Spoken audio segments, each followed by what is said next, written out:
Mga Lodi, don't skip ads po tayo. Maraming salamat sa patuloy ninyong pagsuporta. Subaybayan natin ang kwento ng isang kabataang nangarap para sa kanyang mga mahal sa buhay. Mula sa pinakamahina tungo sa pinakamalakas. Alamin natin ang kwento ng kanyang buhay. Kabanata 601 hanggang Kabanata 610. Kabanata 601. Umakyat si Hansen sa pader ng bangin ng mga 12 metro o higit pa, at sa ilang hakbang pa, mararating na niya ang nilalang na butiki. Lihim na na-activate ni Hansen ang kanyang gene lock, at dito, nadama niya ang pagnanais ng nilalang na humarap. Nang gawin nito, naunawaan din niya na ang nilalang ay maglalabas ng dila nito. Sa sumunod na segundo, pinaputok ng butiki ang mahaba, pulang, matutulis na dila nito patungo sa kanya. Ang kakayahang malaman kung ano ang darating ay nakamamangha. Parang nararamdaman ni Hansen na kaya niyang hulaan ang lahat. Tumalon si Hansen palayo sa bangin. Humiram ng lakas mula sa hangin, umiwas siya sa higanteng, nakakalaso na dila at bumalik sa bangin malapit sa nilalang. Nilabas niya ang kanyang pilak na espada, mabilis niyang pinugutan ng ulo ang nilalang. Ang resulta na ito ay lumampas pa sa kanyang inaasahan dahil mabilis na humiwalay ang ulo ng nilalang at nahulog sa lupa. Ang kanyang espada ay tumagos dito na parang mainit na kutsilyo sa mantikilya, at sapat na ito para magduda si Hansen kung ito ba talaga ay isang nilalang na may banal na dugo. Banal na nilalang na pinatay, mountain lizard. Ang kaluluwa ng hayop ay hindi nakuha. Kainin ang laman nito upang makakuha ng random na bilang ng banal na geno points, mula 0 hanggang 10. Ngunit kinumpirma ng boses ang sinabi sa kanya ni Zhuting, na ito nga ay isang nilalang na may banal na dugo. Natuwa si Hansen. Alam na niya ngayon na sigurado na nang mabuksan ang kanyang gene lock, ang kanyang pangunahing kapangyarihan ay tumaas ng isang nakakabighaning halaga, hindi lamang ang kanyang mga kakayahan sa pangunawa. Sa ngayon, kahit na ang mga nilalang na may banal na dugo ay maaaring patayin ng walang kahirap-hirap. Ito ay isang malakas na kapangyarihan. Si Zhuting, na nanatili sa ibaba, patuloy na tumangala na parang nagyelo siya. Hindi siya nagsalita. Kahit siya ay nagulat sa sobrang kadalian ng pagpatay ni Hansen sa nilalang na may banal na dugo. Pang! Ang mountain lizard ay nahulog na ngayon sa lupa, tulad ni Hansen. Mabilis na tumalon si Zhuting upang tulungan ang kanyang Panginoon. Ngunit pagkatapos ay sinabi niya, ikaw na halimaw. Hiniling ko sa iyong tulungan akong pahinin ang halimaw. Hindi ko hiniling sa iyong patayin ito. Nakuha mo ba ang kaluluwa ng hayop? Nagkamali ako. Minsan hindi ko alam ang aking sariling lakas. Pasensya na, pasensya na. Nagbigay si Hansen ng isang mapait na ngiti habang humihingi siya ng tawad, at pagkatapos ay nagpatuloy siya, ngunit hindi ko nakuha ang kaluluwa ng hayop. Talagang, paano kung babawiin ko ito sa pamamagitan ng paghahanap ng isa pang banal na kaluluwa ng hayop, ha? Pahinaan ko ito at hahayaan kitang makuha ang huling suntok. Okay ba iyon? Kumalma si Zhuting pagkatapos marinig iyon, ngunit kailangan pa niyang mag-double check. Kaya tinanong niya, pero talagang hindi mo nakuha ang kaluluwa ng hayop. Ako, si Hansen, sa pangalan ng mga Diyos na nag-uutos sa ating pag-iral, ay nanunumpa na hindi ako nakakuha ng kaluluwa ng hayop. Kung nagawa ko ito, parusahan mo ako, o mga banal na nilalang. Masayang sinabi ni Hansen. Anong uri ng panunumpa iyon? Sa tingin mo ba maniniwala ako? Ilang tao lang ang namamatay dahil sa panunumpa ng ganoon. Manampa ka ulit, at sa pagkakataong ito, sabihin mo na hindi ka na magkakaroon ng asawa. Sabi ni Zhuting. Ginawa ni Hansen ang hiniling nito at sinabi iyon, na lubos na nagbigay sa kanya ng ginhawa. Pagkatapos ay dinala nila ang katawan ng mountain lizard sa isang tinawag na bundok at nagpa siya na bumalik sa kanlungan. Totoo, bagaman, paano mo nakamit ang mga ito? Ilang taon ka pa lang sa pangalawang santuwaryo ng Diyos, pero lumaki ka na ng sobra at nakamit mo na ang napakaraming bagay. Hindi mo pa binubuksan ang iyong gene lock, di ba? Sa kanyang pagbabalik, pinagmasdan ni Zhuting si Hansen ng may masidhing pagkamausisa. Ngayon, hindi niya maiwasang magtanong. Ang pagbubukas ng gene lock ay hindi ganoon kahirap, sabi ni Hansen sa kanya, nang hindi kumukurap. Hindi sigurado si Zhuting kung ang sinabi niya ay isang kumpirmasyon, ngunit pinili niyang maniwala na nagawa na niya ito. Pagkatapos ng lahat, masyadong maikli ang pananatili ni Hansen sa pangalawang santuwaryo ng Diyos. Bumalik sa kanlungan, bumalik si Hansen sa kanyang silid upang makita ang isang babaeng nakahiga sa isang upuan na nagbabasa ng kanyang mga libro. Kahit na nakikita niya lang ang anino nito mula sa pintuan, alam na ni Hansen na si Queen iyon. Masyadong espesyal ang katawan nito, at mahirap hindi makilala ang kagandahan nito. Hindi inaasahan ni Hansen na matatanggap ni Queen ang balita at pupunta upang makita siya ng napakabilis. Mukhang seryoso niyang tinatanggap ang pagsama niya sa kanyang pangkat. Sinabi ni Pingching na handa kang sumali sa aking pangkat. Ibinaba ni Queen ang kanyang libro at lumingon upang tingnan si Hansen. Oo, handa ako. Tumango si Hansen. Ano ang nagpabago ng iyong isip ng napakabilis? Tanong ni Queen. Iniisip ko ito sa loob ng ilang araw, at dahil halos puno na ang aking banal na Geno points, naisip kong magandang pagkakataon ito para sa akin upang malaman kung mayroon bang anumang nilalang na mas mataas kaysa sa klase ng banal na dugo. Kaya, oo, pagkatapos kong pag-isipan ng mabuti, nagpasya akong sumali sa iyo, sabi ni Hansen. Hindi ka lang makakasama para manood, alam mo. Kailangan mong sundin ang aking utos. Ang mga nilalang na ito ay napakamapanganib, at ang mga nagbukas na ng kanilang gene lock ay maaari pa ring mamatay sa isang kisap mata. Lalo na ikaw. Kaya, kapag nakikipaglaban ang pangkat, dapat mong sundin ang aking mga utos at iwanan ang kalokohan ng pagiging isang lone wolf, sinabi sa kanya ni Queen ng may mahigpit na mukha. Alam ko iyon. Tumango si Hansen. Pagkatapos ay sinabi niya, ngunit may gusto akong sabihin sa iyo. Ang aking alagang hayop ay may espesyal na kakayahan na nagiging sanhi ng pag-urong ng mga nilalang sa paligid. Hindi ako sigurado kung magkakaroon ito ng parehong epekto sa mga super nilalang na ito, at higit pa rito, hindi maatake ng aking alagang hayop ang mga nilalang. Nahulaan ko na nagiging sanhi ito ng pagtakas ng mga nilalang, ngunit inaasahan kong lalaban ito pabalik. Ang dating kakayahan ang pinakamahalaga sa akin, sabi ni Queen. Teka, iyan lang ba ang gusto mo? Nagulat si Hansen. Pagkatapos ay sinabi sa kanya ni Queen, maraming nilalang sa paligid ng malakas na nilalang na ito na pinagtuunan natin ng pansin. Kahit na hindi tayo natatakot sa kanila, ang pakikipaglaban sa kanila kasama ang mas malaking super nilalang na ito ay magiging masyadong nakakapagod. Bukod pa rito, mapanganib. Sa iyong alagang hayop, hindi na tayo mag-aalala tungkol sa iba na magpapahintulot sa ating lahat na tumuon sa pangunahing target. Ngayon alam na ni Hansen kung bakit nais ni Queen ang kanyang presensya ng labis. Ayusin mo ang mga bagay dito ngayong gabi. Bukas, maaari kang sumama sa akin. Dumadaan lang ako ngayon, kaya naisip kong dumaan. Para sa pag-atake sa isang malakas na nilalang, mayroon na akong plano. Kapag sumama ka sa akin, gayon paman, kailangan mong makilala ang pangkat. Kung wala silang pagtutol, wala tayong problema sa paggawa sa iyong miyembro, sabi ni Queen. Teka, hindi ka ba ang nagdedesisyon ng tuluyan? Kumunat ang noo ni Hansen. Nang likhain ko ang pangkat na ito, nagtatag kami ng isang patakaran. Para sa pagtanggap ng isang bagong miyembro ng pangkat, dapat magkaroon ng boto ng malakihan. Kahit na ako ang pinuno ng pangkat, hindi ko maaaring baliwalain ang patakarang ito. Okay. Kinabukasan, inayos ni Hansen ang iba upang pangalagaan ang negosyo ng kanlungan sa kanyang kawalan, at dala ang Silver Fox, sumunod kay Queen palabas ng Icefield.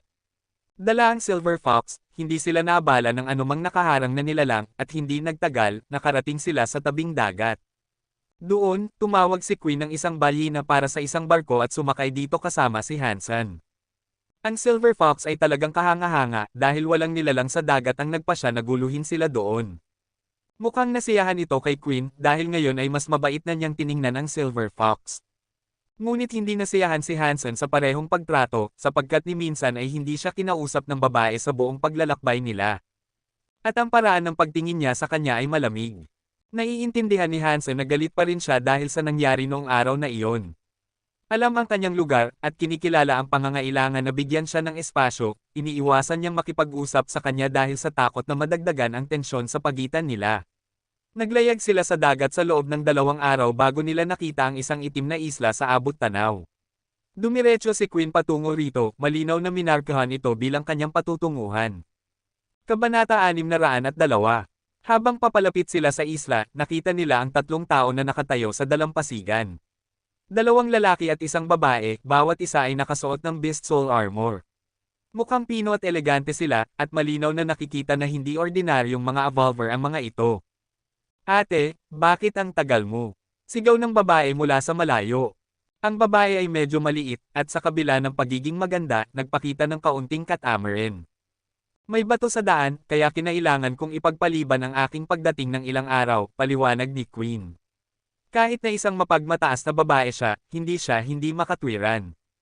Ate, sino ang lalaking ito? Parang nagulat ang babae nang makita si Hansen na nakatayo sa tabi ni Queen. Matapos batiin din ng dalawang lalaki si Queen, tila nagulat din sila sa presensya ni Hansen. Ang pangalan niya ay Hansen, at nais kong imungkahi ang pagsasama niya sa ating pangkat, sabi lang ni Queen, at hindi na nagbigay ng anumang detalyadong pagpapakilala. Sigurado akong isang elite ka dahil personal kang inimbite ni ate sa ating pangkat. Maaari ba akong magtanong, ano ang iyong kapangyarihan sa Genlock? Tanong ng babae kay Hansen nang may pagkamausisa. Nanatiling tahimik ang dalawang lalaki, at patuloy nilang tinitigan si Hansen. Tiyak na, nagmamalasakit sila sa dahilan ni Queen sa pagdadala ng ibang tao. Ako. Hindi ko pa nga nabubuksan ang aking Genlock, pagsisinungaling ni Hansen. Dahil sinabi lang ni Queen na kailangan niya ang tulong ng Silver Fox, hindi na kailangang lumabas si Hansen at ibunyag ang kanyang sarili ng buo. Ngayon, maaari na lang siyang sumunod sa pangkat mula sa likuran tulad ng personal na sinabi sa kanya ni Queen. Ang mga super nila lang ay hindi dapat paglaruan, at sariwa pa rin sa kanyang isipan ang imahe ng Blue Seahorse. Kung may pagkakataon na maiwasan ang mga panganib, masaya siyang iiwas sa pakikipag-ugnayan sa mga nakakatakot na kaaway. Hindi mo pa nabubuksan ang iyong Genlock. Sabay-sabay na sigaw ng tatlo sa kanila. Matapos tingnan si Hansen nang may pagtataka, lumingon sila kay Queen. Sinubukan ni Queen na ipaliwanag ang sitwasyon ni Hansen sa pamamagitan ng pagsasabi, nasubukan ko na ito ng personal sa aking paglalakbay dito. Espesyal ang kanyang Silver Fox. Sa tuwing nasa paligid ito, wala ring ibang nilalang. Kung totoo iyon, bakit hindi na lang bilhin ang alagang hayop? Walang pangangailangan para sumali sa pangkat ang tamad na ito, sabi ng isa sa mga lalaki. Ang lalaking ito ay talagang gwapo, may kulay gintong buhok at berdeng mga mata. Hindi pa nagsasalita ang ibang lalaki at babae dahil medyo hindi pa sila sigurado sa kanilang nararamdaman. Pasensya na, ang alagang hayop na ito ay hindi ibinebenta. Mabilis na pinatahimik siya ni Hansen. Mukhang may sasabihin pa ang lalaking may gintong buhok, ngunit pinigilan siya ni Queen. Sinabi niya, ayon sa mga patakarang itinatag namin ng mabuo ang grupong ito, lahat ay binibigyan ng pagkakataon na magsalita. Kung ayaw mo sa taong ito sa ating pangkat, huwag kang mag-atubiling sabihin ito. Kung ganoon ang kaso, mawawala siya. Pero ako ang nagdala sa kanya dito, kaya walang sino man ang maaaring hawakan siya. Isang hindi komportableng katahimikan ang sumunod na sinira ni Queen sa pamamagitan ng pagtatanong, nasaan na ang natitirang bahagi ng pangkat. Hindi pa ba sila nakarating? Ate, parang naantala ang tatlo sa kanila ng isang bagay. Pero sigurado akong darating din sila mamaya, sabi ng babae. Well, kung ganoon, maghintay tayo hanggang sa dumating sila. Maaari nating talakayin at iboto ang pagsasama ni Hansen kapag nakarating na sila, sabi ni Queen. Pagkatapos ay sinabi ng gwapo at may gintong buhok na lalaki, hindi na tayo kailangang maghintay. Hindi ako sang-ayon at ayaw ko sa kanya. Nakalimutan mo ba na isa sa mga batas na itinatag natin ay nagsasaad na ang sinumang sumali ay dapat na naka-unlock na ang kanilang Genlock?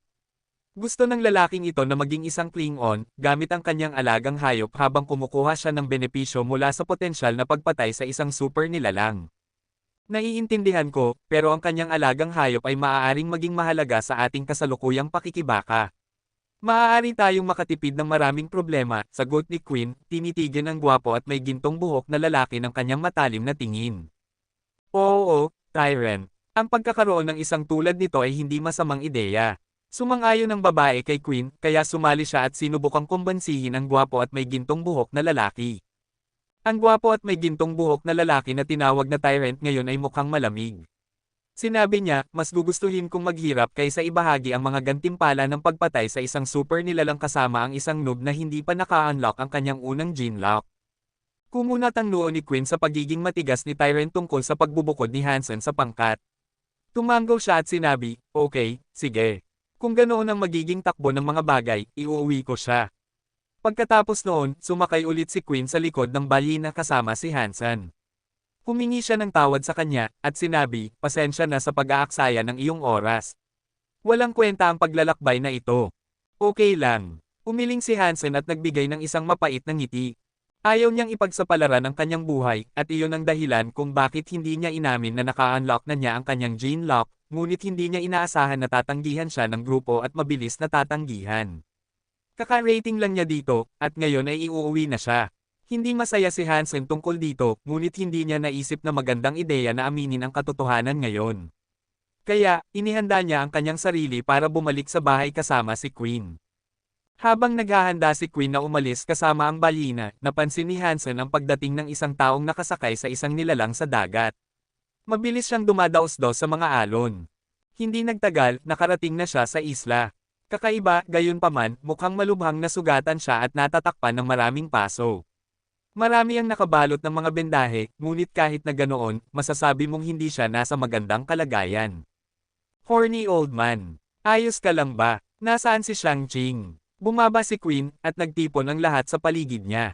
Mabilis na gumalaw ang ibang babae upang tulungan siyang suportahan. Sa ating paglalakbay dito, nakasalubong namin ang isang nilalang na humihinga ng apoy. Masyadong malakas ito at nagkahiwalay kami ni Shang-Ching. Hindi ko alam kung nakaligtas ang iba, malungkot na sinabi ng horny old man sa grupo na may mukha na kasing puti ng multo. Natakot ang mga mukha ng grupo, ngunit wala silang magagawa. Ang pakikipagtagpo sa isang super nilalang ay palaging isang nakakatakot, nagbabanta sa buhay na pagsubok, ngunit ang pagkakatisod sa isa sa dagat ay isang bangungot. Maswerte siyang nakaligtas. Ang mga paso na nagsunog sa katawan ng horny old man ay hindi gaanong malala.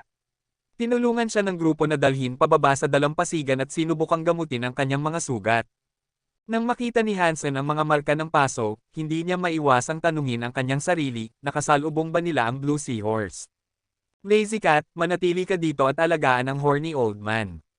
Ako, Tyrant, at Sky Jealousy ang pupunta at titingnan. Titingnan natin kung mahahanap natin sila. Tumalon si Queen sa likod ng kanyang balina habang nagsasalita siya. Tumawag sina Tyrant at Sky Jealousy ng kanilang sariling mga sasakyan sa dagat at nagmadali silang umalis sa direksyon na itinuro ng horny old man. Nasa balina pa rin si Hansen, nakaupo sa tabi ni Queen. Sa kabila ng paghahanap sa mga nawawalang tao, hindi sila nakahanap ng bakas. Malamang na namatay na sila. Mukhang hindi pa nakapatay si Queen at ang kanyang mga tao ng isang super nilalang, sa kabila ng katotohanang naka-unlock na nila ang kanilang gene lock. Ang mga tao sa pangalawang santuwaryo ng Diyos ay tila nagpupumilit pa rin sa kanilang napakalakas na kapangyarihan. Alerto ang isip ni Hansen. Nang una niyang ma-unlock ang kanyang gene lock, labis siyang natuwa. Ngunit ngayon parang may bigat ang katayuan nito na hindi niya namalayan dati. Ang pag-iisip na ang ilang mga tao na nagsikap na ma-unlock ang kanilang unang gene lock tulad ng ginawa ni Hansen ay patay na ngayon. Kinuha sila ng isang super nilalang sa dagat sa isang iglap lang. Kinatakutan niya ito. Nagkita-kita sina Queen, Tyrant, at Sky Jealousy sa isang lugar na itinatag nila. Madilim ang kanilang mga mukha, isang malinaw na indikasyon na wala silang swerte sa paghahanap sa kanilang mga nawawalang kasamahan. Bumalik muna tayo sa isla. Hindi ligtas na manatili sa mga tubig na ito. Agad na nagpasya si Queen, natatakot na baka may mangyari kung mananatili sila. Mabilis silang bumalik. Ano ang gagawin natin ngayon? Kahit na namatay sila, hindi mo man lang nakuha ang kanilang mga katawan. Nasugatan pa rin ang horny old man. Tutugisin pa rin ba natin ang nilalang sa isla? Kumunat ang noo ni Lazy Cat. Siyempre naman. Kung hindi, masasayang ang ating oras dito. Malamig na sabi ni Tyrant. Pero ngayon, 3 na lang tayo ang natitira. Paano kung talagang hindi natapos ni Lazy Cat ang kanyang pangungusap? Gayunpaman, alam ng lahat kung ano ang ibig niyang sabihin. Kabanata 603. Paano kung payagan natin ang pansamantalang kaibigan nating ito na sumama sa atin? Suhestyon ni Sky Jealousy, ang kanyang presensya ay naglalabas ng aura ng kagandahan. Kinunot ni Tyrant ang kanyang noo sa posibilidad ngunit hindi nagsalita ng anumang pagtutol. Kung dumating ang iba ng walang problema, hindi na niya iisipin ang ideya. Ngunit ngayon, 5 na lang sila ang natitira. Kung gusto nilang patunayan ang pagkakaroon ng mga nilalang na hinahanap nila, ang pagdadala kay Hansen at sa Silver Fox upang itaboy ang anumang karagdagang mga grupo ay magiging malaking tulong. Ano ang ibig sabihin ng pansamantala? Kinunot ni Hansen ang kanyang mga kilay habang nagtatanong. Magbigay ka sa amin ng presyo at uupahan ka namin bilang isang sellsword o mercenary, malamig na sabi ni Tyrant, ayaw pa ring mag-alok ng formal na posisyon sa kanilang pagsasama. Tumingin si Hansen kay Queen habang kalmado niyang sinabi, anuman ang iyong desisyon, iuuwi kita ng walang pinsala. Nang marinig ni Hansen na sinabi ito ni Queen, ngumiti siya at sumagot, sige, maaari mo akong upahan. Gayunpaman, dapat kong babalaan ka, mahal ako. Halos hinala ko na hindi mo ako kayang bayaran. Magkano ang gusto mo? Patuloy na tinitigan ni Tyrant si Hansen nang may malamig na saloobin. Well, Ang Silver Fox at ako ay binibilang-bilang dalawang tao. Sa makatuwid, tatanggap kami ng isang banal na kaluluwa ng hayop bawat isa. Hindi kami tatanggap ng mas mababa kaysa doon, pahayag ni Hansen. Gusto niyang makatanggap ng ilang uri ng benepisyo mula sa paglalakbay na ito kahit na hindi siya nag-asang makakuha ng anumang bagay. At dahil naglakbay na siya ng malayo, gusto niyang makita kung paano nila planong labanan ang isang super nilalang. Dahil may nagbabayad na ngayon sa kanya upang manood, walang dahilan para tanggihan niya. Ang formal na pagiging miyembro ng pangkat ni Queen ay hindi gaanong mahalaga sa kanya. Pagkatapos ng lahat, ang kanyang pangkat ay hindi lamang ang pangkat na naghahanap ng super nilalang sa pangalawang santuwaryo ng Diyos, kaya kahit na hindi siya tanggapin dito, tiyak na tatanggapin siya sa ibang lugar. Okay. Hindi man lang kumurap si Tyrant bago pumayag. Binigyan niya si Hansen ng isang banal na kaluluwa ng hayop at pagkatapos ay sinabi, ito ay isang deposito. Pagkatapos nating matapos, makukuha mo ang isa pa. Gusto ko na mabilis kang gumawa ng mga desisyon. Wala akong problema doon. Tinanggap ni Hansen ang mga termino ni Tyrant. Matapos tanggapin ni Hansen, nagtipon ng iba upang bumuo ng isang plano ng aksyon. Una, kailangan nilang hanapin ang nilalang. Mayroon silang plano noong una, ngunit ginawa ito sa ilalim ng palagay na lahat ng miyembro ay naroroon at magagamit para sa labanan. Ngayon, dahil 5 na lang sila ang natitira, kailangan nilang mag-isip ng ibang plano. Nasugatan din si Horny Oldman, kaya 4 na lang ang miyembro ng pangkat na karapat-dapat sa labanan. Bahagi na rin ng pangkat si Hansen. Matapos marinig ni Hansen ang kanilang talakayan tungkol sa kanilang problema, mabilis niyang naunawaan ang kabigatan ng sitwasyon. Mas malalim sa loob ng isla, sinasabing naninirahan ng isang puting tigre. Nang bumisita sa isla, may nakakita sa pangkat ng nilalang na ito, na tila nakakulong sa isang uri ng ipu-ipo. Iminumungkahi nito na may kakayahan itong gamitin ang hangin mismo. Nagpasya silang lahat na pumunta sa isla ngayon upang labanan ang nilalang na angkop na pinangalanang White Tiger. Wala silang plano na patayin ito sa ngayon, upang maramdaman lamang ang kapangyarihan nito at tumpak na sukatin ang lawak ng lakas nito. Dahil nandito si Hansen, hindi na tayo mag-aalala tungkol sa anumang karagdagang mga grupo na naninirahan sa isla. Ang tanging disbentaha sa kanyang pagsasama ay ang pagbawas ng anumang karagdagang mga bagay na maaari nating makuha mula sa pagpatay sa kanila. Okay, kaya sino ang magtatangk at susubukang tiisin ang unang pag-atake ng tigre? Nag-aalalang nagtanong si Lazy Cat. Lumapit si Tyrant at sinabi, gagawin ko ito. Kamakailan lang akong nagkaroon ng isang banal na kalasag. Kung ito talaga ay isang super nilalang, dapat kong mablock ang mga paa nito nang hindi bababa sa 2 beses. Okay, kaya naitatag na iyon. Si Tyrant ang unang papasok at haarang sa pag-atake nito. Gumuhit ako ng mapa ng paligid. Sky Jealousy, pupunta ka dito. Detalyado ang paliwanag ni Queen tungkol sa plano. Nag-develop din siya ng lahat ng uri ng mga contingency kung sakaling may masamang mangyari sa kanilang pag-atake. Hindi kasama si Hansen sa mga plano sa labanan.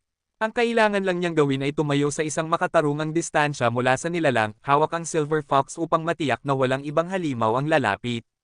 Wala nang reklamo si Hansen. Maganda ang pagtutulungan ni Queen at ng iba. Pumunta lang siya rito para manood, ngunit naisip din niya na kung sasali siya, baka makagambala siya sa synergy ng iba sa isa't isa. Gayunpaman, pamilyar si Hansen sa mga kapangyarihan ng mga super nilalang, at hindi niya naisip na may kakayahan si Queen at ang kanyang pangkat na patumbahin ang isa. Nag-aalala si Hansen na baka habulin din ng Silver Fox ang White Tiger, ngunit ang mga takot na ito ay agad na nawala. Mula sa 3 burol sa malayo, isang napakalakas na dagandong ang narinig, sinamahan ng isang malakas na hangin.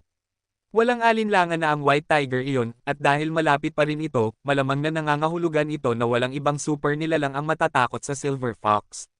Parang may bagyo na ngayon na bumababa mula sa mga burol, at ang White Tiger sa gitna nito ay malapit nang makarating sa kanila. Maghanda para makipaglaban. Nang ibigay ni Queen ang kanyang utos, mabilis na kinuha ni na Tyrant at ng iba ang kanilang mga posisyon at hinintay ang pagdating ng halimaw.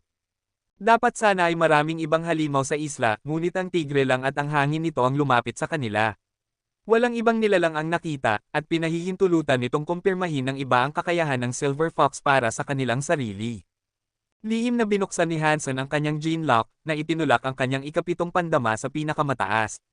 Dito, nakita niya ang White Tiger na tumatakbo patungo sa kanila mula sa 1 milya ang layo. Kumpara sa maraming ibang nilalang na nakasalamuhan niya, ang White Tiger ay hindi gaanong malaki. Mga 4 na metro lang ang haba nito. Maputi ang katawan nito, at kumikinang ang mga mata nito na parang mga ruby na dugo. Ang White Tiger ay dala na ngayon ng hangin na ginagamit nito, at tumatakbo ito patungo sa kanila sa hangin, hindi naiiba sa kung paano ito tatakbo sa lupa. Kung kaya nitong lumipad sa langit ng walang pakpak, tiyak na magagamit ng nilalang ang hangin para sa sarili nitong mga layunin. Mukhang galit ang White Tiger, at ang momentum na nagtulak sa kanya sa kanilang direksyon ay malakas. Kahit na hindi ito masyadong malaki, nagbibigay ito ng presyon sa kanila. Parang isang kampyon, bumababa mula sa langit. Madilim ang mga mukha ni Queen at ng kanyang pangkat. Nakita ito ni Hansen, pagkatapos ay umatras ng kaunti habang karga ang Silver Fox. Natatakot siya sa mga super nilalang, at talagang gusto niyang iwasan ang mga ito. Parang swerte lang ang nagpahintulot sa kanya na talunin ang isa noong nasa unang santuwaryo ng Diyos pa siya. Ang mga super nilalang na naninirahan sa pangalawang santuwaryo ng Diyos ay may nakamamatay na kapangyarihan na hindi katulad ng iba. Kung ang Baby Silver Fox ay may kakayahang pumatay ng isang tao na naka-unlock na ang kanilang gene lock sa isang suntok, anumang magagawa ng White Tiger ay mas masahol pa. Nakita na ngayon ng Silver Fox ang White Tiger, at mukhang kinakabahan din ito. Tumayo ang balahibo nito sa dulo, at tinitigan nito ang tigre ng may pagkapuot. Mahigpit na hinawakan ni Hansen ang Silver Fox, hindi pinapayagan itong gumawa ng anumang hindi pangkaraniwan. Kahit na malakas ang Silver Fox, hindi niya naisip na may kakayahan itong talunin ang adultong White Tiger. Patuloy na tumitawid sa hangin ang White Tiger, ngunit ngayon ay mga 12 metro na lang ang layo nito sa kanila. Itinaas nito ang paa nito at hinampes ito sa hangin. Parang nabibiyak ang atmosfera, malalakas na bugzo ng hangin ang nagkalat upang salakayin ang pangkat.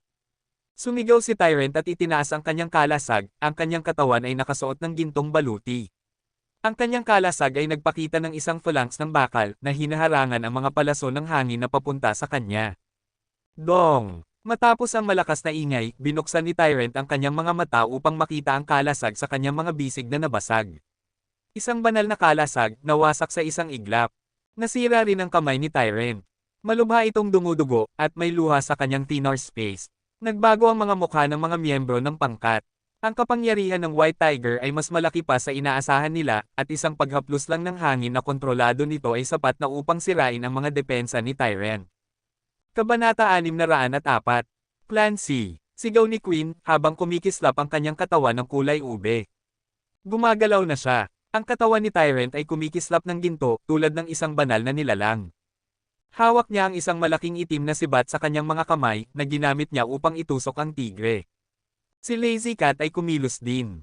Sa kabila ng kanyang maikli at matibay na pangangatawan, na nagbigay kay Hansen ng impresyon na mabagal siya ay maliksi at mabilis. Tulad ng tigre mismo, ginamit niya ang kapangyarihan ng hangin. Ang kamay ni Sky Jealousy ay hawak ang isang makinis na espada, ang talim nito ay mas payat pa kaysa sa pakpak ng isang kulisap. Matapos ang isang mababang swing, isang malakas na hininga ng nagyayelong hangin ang lumabas mula dito. Mukhang ito ang uri ng kakayahan na pagmamayari ng sinuman mula sa pamilya Zhou. Malinaw ang layunin ng White Tiger, tila nakatuon ito kay Queen. Ang hangin na lumabas mula sa mga paa nito ay tila mga projectile na kuko na lumilipad sa hangin patungo sa kanya. Nang magningning ang mga suso ni Queen habang ang purpurang liwanag ay lumalabas mula sa kanyang katawan, ang kanyang mahahabang binti ay nagdala sa kanya ng napakalakas na lakas habang siya ay yumuko sa gilid upang iwasan ang paparating na atake. Ang berdeng clawwind na kanyang inwasan ay dumaan sa kanya at pumutol ng isang malaking bato sa dalawa. Dong! Isa sa mga patalim ni Lazy Cat ay tumama patungo sa tigre. Pagkatapos, sinubukan ng espada ni Sky Jealousy at sibat ni Tyrant na tusukin ang kanilang kaaway ng sabay. Ngunit isang nakakatakot na bagay ang nangyari. Ang balahibo ng tigre ay umalon na may karagdagang daloy ng hangin. Ang patalim ni Lazy Cat, ang espada ni Sky Jealousy, at ang sibat ni Tyrant ay hindi umabot sa nilalang, parang ang kanilang mga sandata ay naharang ng isang makapal, nag-aalab, di nakikitang shell ng hangin. Roar! Uminit ang katawan ng White Tiger habang nakatingala ito sa langit at umuungal. Isang nakakatakot na hangin ang bumangon, at isang bagyo ang sumabog mula sa kanyang nakabibinging sigaw. Katsa! Katsa! Ang bagyo ay umikot sa mga sandatang sinubukang magpahirap sa White Tiger, at iniikot ang mga ito. Tanging ang sibat ni Tyrant, na napakabigat at matibay, ang nanatiling hindi napapinsala. Ilang malalalim na gasgas ang nagmarka sa ibabaw nito. Nagsalubong ang tatlo at bumagsak, hindi makakarinig ng anuman habang ang malalakas na tunog ay nanatili sa kanilang mga ulo mula sa sonic blast. Masakit ang kanilang mga ulo. Umalis. Umalis na ngayon. Sigaw ni Queen at nagsignalang. Tumawag siya ng isang patalim at itinapon ito patungo sa tigre. Ang kutsilyo ay umuugong sa hangin habang ito ay lumilipad at mukhang handang tumusok sa mata ng tigre. Roar! Muli umungal ang White Tiger. Isang nakakatakot na bagyo ng hangin ang umagos mula sa kanyang bibig, naging isang solidong slab ng takot. Itinulak nito ang papasok na kutsilyo. Boom! Ang kutsilyo ay tinaboy, nagwasak sa maliliit na piraso bago ang mukha ng tigre. Parang mga kumikislap na bituin at mga spark sa langit, nagkalat ang mga natira ng kutsilyo. Nabigla si Hansen. Ang kutsilyong iyon ay isang one-time use na banal na kaluluwa ng hayop. Napakalakas nito, ngunit hindi man lang nakagawa ng kahit isang gasgas sa White Tiger. Ang galit ng tigre ay na-trigger ng kanyang hindi inaasahang pagtapon ng kutsilyo, at tumalon ito patungo kay Queen para sa paghihiganti. Ngunit mabilis si Queen sa kanyang mga paa at, tulad ng isang maayos na diyosa, nakatakas siya mula sa mga kuko ng tigre. Pinagmamasdan ni Hansen siya ng may paghanga, at labis niyang nirerespeto ang heavenly go ni Queen.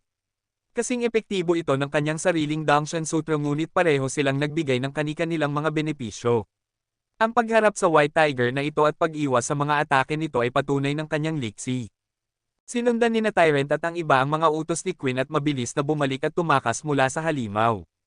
Ang White Tiger ay higit na makapangyarihan kaysa sa inaasahan nila. Natatangi ito, hindi katulad ng anumang nilalang na nakita nila dati. Walang pag-asa sa pakikipagkompetensya dito, kaya kaagad silang umatras sa sandaling ibinigay ang utos. Ano ang ginagawa mong nakatayo dyan? Umalis ka, sigaw ni Lazy Cat kay Hansen habang siya ay tumatakbo. Mukhang lubos nilang pinagkakatiwalaan ang kakayahan ni Queen na umatras kapag nakalayo na sila. Tumango si Hansen, at hawak ang Silver Fox sa kanyang mga bisig, umatras siya. Gayunpaman, hindi siya bumalik sa parehong bilis ng iba, kaya't nanatili siyang nasa likuran nila. Bagaman tiwala sila sa heavenly go ni Queen, siya lang ang naruroon na nakapag-aral nito. Nauunawaan niya ang posisyon at sitwasyon ni Queen ng higit sa sinuman. Ang heavenly go ay isang kamangha-manghang talento at kasalukuyang iniiwasan ang isang nilalang na kasing labis ng White Tiger. Ngunit ang kalaban ni Queen ay may kapangyarihan ng hangin, at ang bilis nito ay ibang-iba. Kahit gaano pa man kaepektibo ang kanyang heavenly go, hindi pa rin niya maiiwasan ang humahabol na tigre, at isang maling hakbang lang ang kailangan para siya ay mamatay. Sa kabila ng lahat, tao lang siya. Kung hindi siya makakatakas sa White Tiger sa oras, tiyak na magkakaroon siya ng pagkakamali. Kahit na manatili siyang walang kapintasan, oras na lang ang hinihintay bago siya mapagod, at sa oras na iyon, naghihintay ang kamatayan. Nais ni Hansen na makatulong kay Queen. May kasaysayan sila, at siya ang nagturo sa kanya ng kanyang heavenly go sa unang pagkakataon. Naiintindihan ni Hansen kung ano ang nais niyang gawin sa pamamagitan ng pagtatangkang gamitin ang dagat upang hadlangan ang pagsulong ng tigre. Ang White Tiger ay may pagkahilig sa hangin, kaya ang mga kakayahan nito sa tubig ay tiyak na hindi maganda. Isang ideya ang pumasok sa kanyang isipan, kaya't lumiko siya at umalis sa ibang direksyon. Ano ang ginagawa mo? Huwag kang umalis, tawag ni Tyrant sa kanya. Hindi siya tumugon, tinawag ni Hansen ang kanyang Golden Growler at tumakbo patungo sa dalampasigan. Sa kanyang kaalaman tungkol sa Heavenly Go at ang kahusayan ng kanyang ikapitong pandama, maaari niyang sukatin kung saan pinaplano ni Queen na pumunta. Nais niyang makatulong. Ang White Tiger ay nagagalit at nag-aalala si Hansen na baka hindi na kayanin ni Queen hanggang makalapit siya sa dalampasigan. Hey! Ano ang ginagawa mo? Tumigil ka, sigaw ni Lazy Cat sa tumatakbong anino ni Hansen. Isang bagay na hindi mo dapat alalahanin. Kaya hindi ko pinapayagan ng mga tao tulad niya na magkaroon ng pwesto sa pangkat na ito, sabi ni Tyrant ng may pagdududa. Nakita ng tatlo na umalis si Hansen mula sa kasalukuyang posisyon ni Queen na walang ideya kung ano ang nais niyang makamit. Nagkunwaring hindi nakarinig ng anuman, nagpatuloy si Hansen. Hindi siya opisyal na miyembro ng pangkat, kaya hindi niya nakita kung bakit kailangan niyang ipaliwanag ang kanyang mga aksyon sa iba. Nagtapos na ang pagsusulit na ito, nalaman na nila ang kapangyarihan ng White Tiger, at nabigo sila sa kanilang mga pagtatangkang atakihin ito. Natatakot siya na walang sino mang makakapagpatay dito. Nagpatuloy si Hansen sa pagsakay sa Golden Growler patungong dalampasigan at nakarating bago si Queen dahil patuloy siyang nagbago ng direksyon upang iwasan ang White Tiger. Nakita niyang papalapit siya mula sa malayo. Bumubuhos siya ng dugo, nagkaroon ng maraming sugat, at tila ang kanyang best soul armor ay maaaring mabasag anumang oras. Sa kabutihang palad, hindi ito nakamamatay ng mga sugat. Hindi naapektuhan ang kanyang kakayahang makapagpatuloy sa dalampasigan. Huminga si Hansen ng malalim at sinabi sa kanyang sarili, napakaganda ni Queen. Kung ako ang nasa kanyang posisyon, hindi ko sigurado kung makakatagal ako ng kalahating oras. Naging tahimik si Hansen ng kaunti. Itinago niya ang kanyang golden growler at pumasok sa dagat. Wala nang silbi para sa kanya sa dalampasigan, kaya kailangan niyang maghanda upang makasama si Queen. Kabanata 605. Hindi pa nagtatagal si Hansen sa dagat nang makita niyang papalapit si Queen. Parang palaso, sumugod siya sa dagat. Ang dugo sa kanyang katawan ay nagdala ng isang maulap na usok ng pulang bulaklak sa tubig, at mukhang maganda. Pagkatapos ay nakita niya ang isang kidlat ng puting liwanag na bumaba sa gitna ng magulong alon ng dagat, at marahas itong nagkamot at nag-ukit ng daan sa ibabaw ng dagat. Nang ibaba ng tigre ang mga paa nito sa tubig, nahati ang dagat sa dalawa, lumikha ng isang libis na ilang dosenang metro ang lalim. Mukhang hindi pa handang tumigil ang tigre sa paghabol. Kumikislap ang purpurang liwanag sa katawan ni Queen at ngayon ay may hawak siyang sibat sa bawat kamay. Parehong kulay ube ang mga ito. Mabilis siyang lumingon upang harangan ng isang paparating na atake. Dong! Nawasak ang dalawang sibat na nag-udyok kay Queen na magsabing, Dumudugo mula sa kanyang dibdib, siya ay itinulak pa sa dagat. Pang! Naipasok si Queen sa ilalim ng dagat, bumubuo ng isang malalim na butas sa hugis ng kanyang katawan. Ang pagtama na ito ay naglagay sa kanya sa isang kritikal na kalagayan. Kahit na hindi lumalangoy ang White Tiger, patuloy itong umiikot ng mga paa nito. Ang malalakas na bagyo ng hangin ay nagpagalit sa dagat, na nagdudulot ng mga alon na 30 talampakan ang taas, marami ang dumaan sa tubig upang hiwain ang ilalim ng dagat. Pinigilan ni Queen na masuko sa sakit na bumabalot sa kanya. Umiwas siya sa mga pag-atake ng White Tiger habang sinusubukan niyang lumangoy ng mas malalim sa dagat. Crap! Ang White Tiger na ito ay sobra. Plano ni Hansen na makipagkita kay Queen sa ilalim ng dagat, ngunit hindi niya inaasahan na ang White Tiger ay kasing ligaw nito. Ang pagpunta doon ngayon ay walang silbi, kaya nanatili na lang siya kung nasaan siya, umaasang magpapatuloy si Queen sa pag-iwas sa pag-atake ng nilalang. Ngunit ang pagtama na natanggap ni Queen ay kakilakilabot at lubos na nakaapekto sa kanyang pagganap. Mahirap na para sa isang tao na gumalaw sa dagat, at ngayon ay nakikita ni Hansen na malapit na siyang makaligtaan sa kanyang susunod na pag-iwas. Kinagat ni Hansen ang kanyang mga ngipin, sumisid siya at bumaba patungo kay Queen. Nagpupumiglas pa rin si Queen.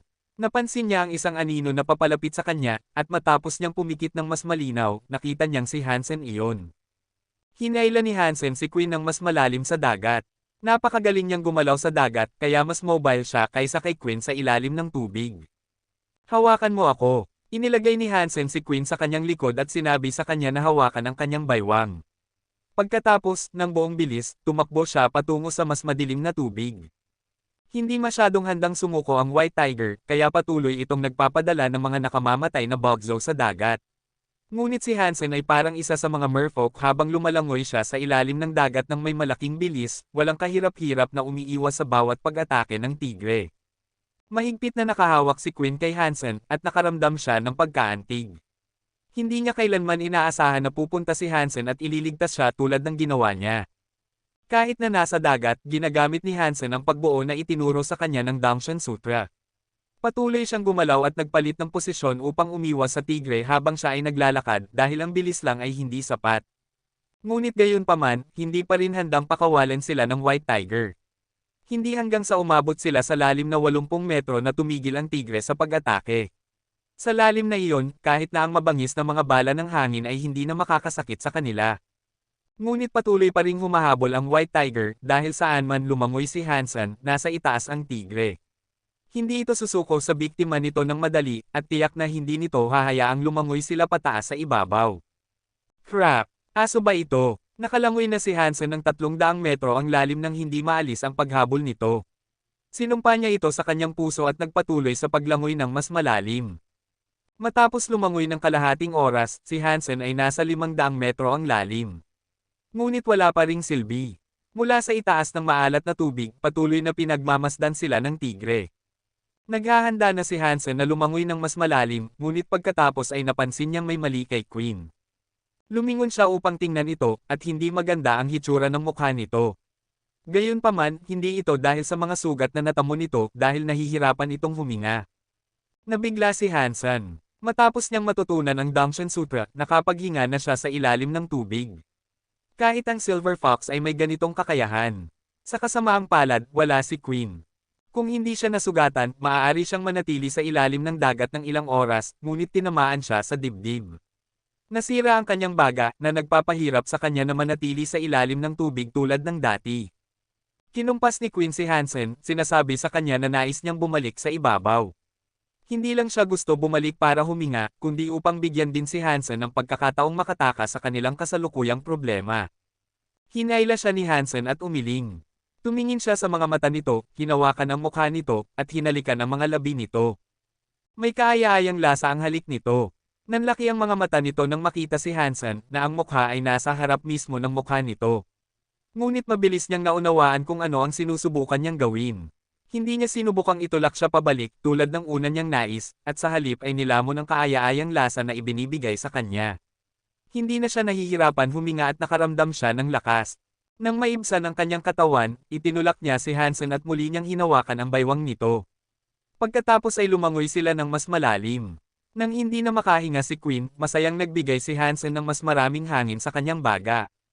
Matapos gawin ito ng ilang beses, nakalangoy na si Hansen ng ilang libong metro sa ilalim ng dagat. Sa huli, sumuko ang White Tiger sa paghabol nito at bumalik sa isla. Ngunit nag-aalala pa rin si Hansen. Upang matiyak ang ganap na kaligtasan, lumangoy siya ng isa pang dosenang milya at pagkatapos ay bumalik sa ibabaw. Nang bumalik sila sa ilalim ng langit, wala na ang tigre. Pagkatapos, tinawag ni Queen ang kanyang balina. Mabilis siyang sumakay dito at bumagsak, mukhang masama ang mukha niya. Ang sugat sa kanyang dibdib ay malalim at hindi pa nagkaroon ng pagkakataong gumaling dahil sa pagiging nasa tubig ng matagal. Marami rin siyang nawala ng dugo. Mabilis na hinanap ni Hansen ang kanyang sarili at si Queen, ngunit napagtanto niyang wala na ang pakete na dala nila. Wala silang mga gamot o panggagamot. Okay lang. Makakayanan ko. Ubo. Ubo. Nagawa ni Queen na mapanatili ang kanyang pagpipigil, at kung hindi dahil sa malaking sugat, mahirap sabihin na malubha siyang nasugatan. Ngunit dahil nasira ang kanyang baga, kahit ang pagsasalita ay nagdulot sa kanya na dumura ng dugo. Huwag kang mag-alala. Ginamit ni Hansen ang kanyang mga kamay upang punitin ang ilan sa kanyang battlesuit, nilinis ang lugar sa paligid ng kanyang sugat. Ang Beast Soul Armor ay nawasak na ng White Tiger, at ang battlesuit sa ilalim ay nasira. Madali itong pinunit ni Hansen na naglalantad sa kanyang dibdib. Isang pares ng malalaking, mapuputing dibdib ang ipinakita kay Hansen. Ngunit nasira ang mga ito, isang masamang hiwa ang tumetawid sa mga ito. Hindi sigurado si Hansen kung dapat ba siyang maganyak sa paningin. Ipinahayag ng mga mata ni Queen ang kanyang pagkailang sa sitwasyon, ngunit hindi siya gumalaw. Ang ginawa lang niya ay namula. Sa kanilang kasalukuyang kalagayan, hindi nasa mood si Hansen na humanga sa katawan nito, kaya't kinuha niya ang Silver Fox at inilagay ito sa kanyang dibdib. Pagkatapos ay sinabi niya dito, Silver Fox, pakitulong. Tumingin ang Silver Fox kay Hansen at pagkatapos ay lumingon upang tumingin kay Queen. Pagkatapos ay nagsimula itong dilaan ang mapuputing balat nito. Matapos dilaan ng Silver Fox ito ng ilang sandali, nagsimulang manginig ang katawan nito. Ang sugat na nagsimula ng magpakita ng mga palatandaan ng impeksyon ay nagsara. Nang tumigil ang pagdurugo, ang lugar ay mukhang mas maganda at mas maganda sa bawat segundo. Kabanata 606. Nararamdaman ni Queen ang galit at pagkailang dahil hindi niya alam kung ano ang ginagawa ni Hansen. Pero nang tumingin siya sa apektadong lugar, napansin niyang nagsisimula ng mawala ang sugat habang dinidilaan siya ng Silver Fox. Nagtataka siyang tumitig sa nilalang. Tumingin si Hansen sa Silver Fox, pero hindi sinasadyang lumipat ang kanyang mga mata para tumingin sa ibang lugar. Napansin niyang mabilis na humihinga si Queen at malakas ang tibok ng kanyang dibdib. Halos mawala ng komposisyon si Hansen dahil sa pag-alog. Nagulat si Queen nang makita na may kakayahan ang Silver Fox na ito. Para sa isang sandali, nakalimutan niya ang lahat tungkol kay Hansen na malapit sa kanya. Nang marinig niya ang paghihirap na paghinga sa kanyang tabi, tumingin siya, nagulat, upang makita si Hansen na walang hiya na nakatitig sa kanyang dibdib. Namula ang kanyang mukha at inilagay niya ang kanyang mga kamay upang takpan ang kanyang nakalantad na dibdib. Pero dahil nasa ibabaw niya ang Silver Fox, at ang laki ng kanyang mga suso, hindi niya mahawakan ang mga ito. Ang tanging magagawa niya ay sumigaw, nakatingin ka pa rin ba? Ay, pasensya na. Ginamit ni Hansen ang kanyang mga kamay upang takpan ang kanyang mga mata. Halos himatayan si Queen sa kahihiyan. Kahit na inilagay ni Hansen ang kanyang mga kamay sa harap ng kanyang mga mata, sinigurado niyang patuloy na sumisilip sa mabilis na pag-shuffle ng kanyang mga daliri. Lumingon ka, galit na sabi ni Queen. Sige, sige. Ayaw na lumingon si Hansen at naiinggit siya sa Silver Fox. Habang napipilitin siyang tumingin sa ibang direksyon, pinapayagan ng Silver Fox na malayang tamasahin ang kasiyahan na ninanais ng bawat tao. Pagkatapos noon, tumalon pabalik kay Hansen ang Silver Fox. Pero hindi niya narinig na nagsasalita si Queen. Pwede na ba akong lumingon? Tanong niya sa huli. Bigyan mo ako ng Beast Soul Armor. Malamig na muli ang kanyang boses, tanda na halos bumalik na siya sa normal. Sige, lumingon si Hansen upang tumingin kay Queen at na-freeze. Lumulubog na ang araw, ginagawa ang karagatan sa isang magandang tangke ng natunaw na, kumikinang na ginto. Si Queen, sa lahat ng kanyang eleganteng kagandahan, ay nakaupo sa harap ng tanawin na hubad na ang kanyang mga bisig ay nakabalot sa kanyang dibdib. Ang kanyang bilugan na mga balikat, sexy na mga buto, manipis na baywang at baluktot na mga binti, sa liwanag ng papalubog na araw, maaari siyang magkamali na isang reyna ng sirena. Nakatingin ka pa rin. Bulong ni Queen ang dalawang salitang ito sa pagitan ng kanyang mga ngipin. Ang mga mata ay ginawa upang panoorin ang mga bagay na maganda, hindi ko maiiwasan ang kanilang mga pagnanasa. Ibinaba ni Hansen ang kanyang mga balikat habang nagsasalita siya. Hinailan niya pabalik ang kanyang tingin, inilabas ang kanyang blood scale armor, at ibinigay ito kay Queen. Agad niya itong isinuot, at tinakpan ng armor ang kanyang malalaking suso. Kahit na makikita mo ang manipis na mga kurba, ang pangkalahatang paningin ay hindi gaanong nakakaakit. Gayunpaman, maganda ang kanyang mukha. Ito ang mukha ng isang eleganteng diyosa, isang hindi mahawakan ng sinumang lalaki. Mas maganda ka kanina. Ngayon ay masyadong malamig ka, sabi ni Hansen. Huwag mong isipin na ang pagliligtas sa akin ay nagbibigay sa iyo ng libreng pass. Gusto pa rin kitang patayin, at kung magsasalita ka patungkol sa aking katawan, puputulan kita ngayon din. Nagtuon si Queen ng galit na tingin kay Hansen. Kung ang mga mata ay nakakapatay, malamang na pinaghiwa-hiwa na siya. Sige. Titigil na ako. Pumikit si Hansen ngunit nagsimulang ngumiti. At huwag mo ring isipin iyon, dagdag ni Queen.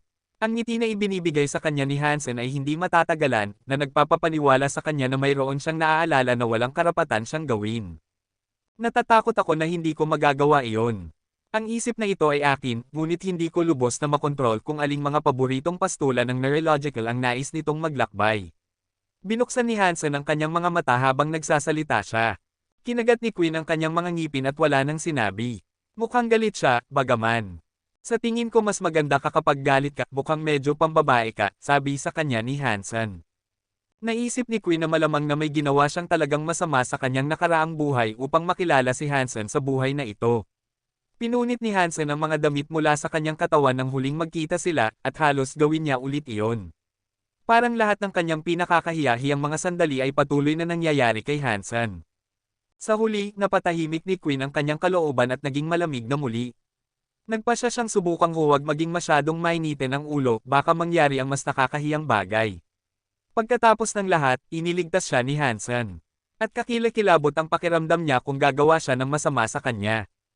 Pero tuwing binubuksan niya ang kanyang mga mata at nakikita si Hansen, nagagalit siya ng sobra at nag-aalab muli ang kanyang galit.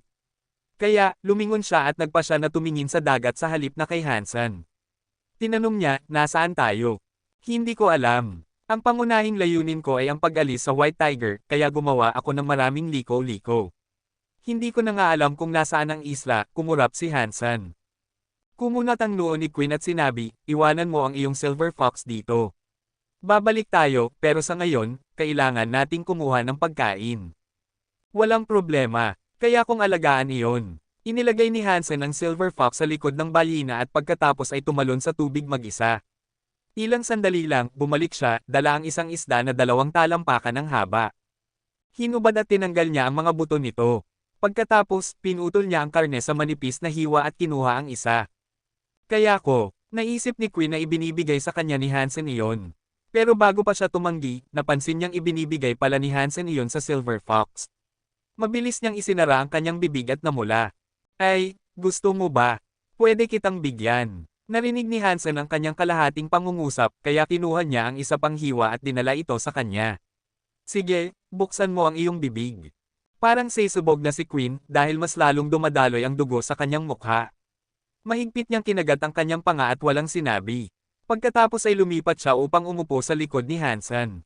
Nang hindi tumitingin sa kanya, kinuha niya ang isang hiwa ng isda para sa sarili. Ibinaba ni Hansen ang kanyang mga balikat at inilagay ang isda na hawak niya sa kanyang bibig. Hawak niya ang silver fox at umupo sa harap ni Queen. Masayang nagbahagi siya at ang fox ng kanilang bahagi, pantay na hinati ito sa pagitan nila. Nang dumating ang huling hiwa, kinuha niya ito at sinimulang ilagay sa kanyang bibig. Pero bago pa niya ito makuha ng lahat, tumalon ang silver fox sa kanyang braso at kinagat ang kabilang kalahati ng isda. Wala sa kanila ang gustong bumitaw na nag-inis kay Queen. Sa kanyang puso, tinanong niya ang kanyang sarili, anong uri ng tao sa kanilang tamang pag-iisip, ang makipaglaban para sa pagkain sa kanilang alagang hayop. Pero naramdaman ni Queen na may mali. Magkadikit ang mga labi ng Silver Fox at ni Hansen, pero kanina lang dinidilaan ng Silver Fox ang kanyang pinakamagagandang prepeo.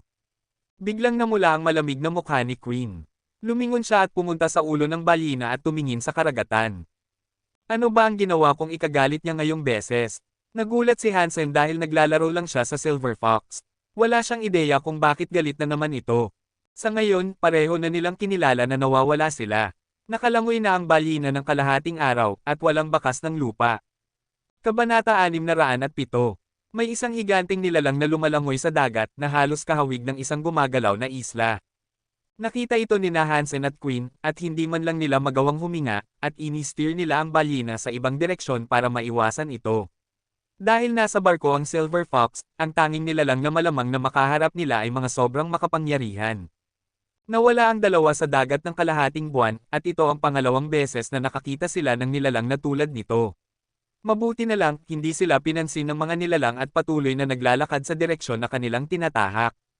Naghintay sila hanggang sa mawala sa paningin ang higanting nilalang at huminga ng malalim.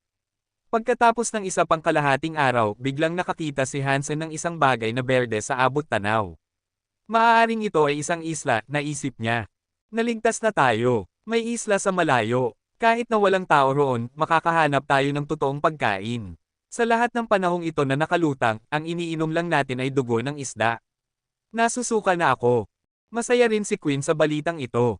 Sa buong panahong nasa likod sila ng balina, kumakain sila ng karne ng isda at umiinom ng dugo ng isda, at nagsimula na rin siyang maput dito. Habang papalapit ng papalapit ang imahe ng berde, nagsiwalat ito na talagang isang isla. Ang mga burol ay medyo matarik pero maikli at pinalamutian ng maraming halaman. Walang matataas na puno sa isla pero marami namang mga berry bushes. Ang mga berry na nasa loob ay mukhang masasarap na maliliit na ubas. Tinawag ni Queen ang kanyang mga pakpak at lumipad upang tingnan. Hindi masyadong malaki ang isla at parang walang nilalang na naninirahan dito. Parehong nagtitiwala sa kanilang bagong natagpo ang piraso ng lupa, bumaba sila at umakyat sa isla. Tumingin si Hansen sa mga pulang berry at naisip sa kanyang sarili, hindi kaya ang mga berry na ito ay parang mga pulang kabute, di ba? Nauna nang naglakad si Queen papasok sa isla.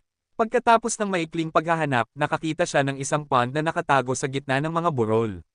Sobrang nagustuhan niya ang pagkakataong makakuha ng sariwang tubig. Ano ang tinitignan mo? Napansin ni Queen si Hansen na nakayuko malapit sa mga palumpong. Kumunat ang kanyang noo. Iniisip ko kung makakain ba natin ang mga ito. Napagod na ako sa pagkain ng karne ng isda at gustong-gusto kong kumain ng sariwang bagay na tulad nito, sagot ni Hansen.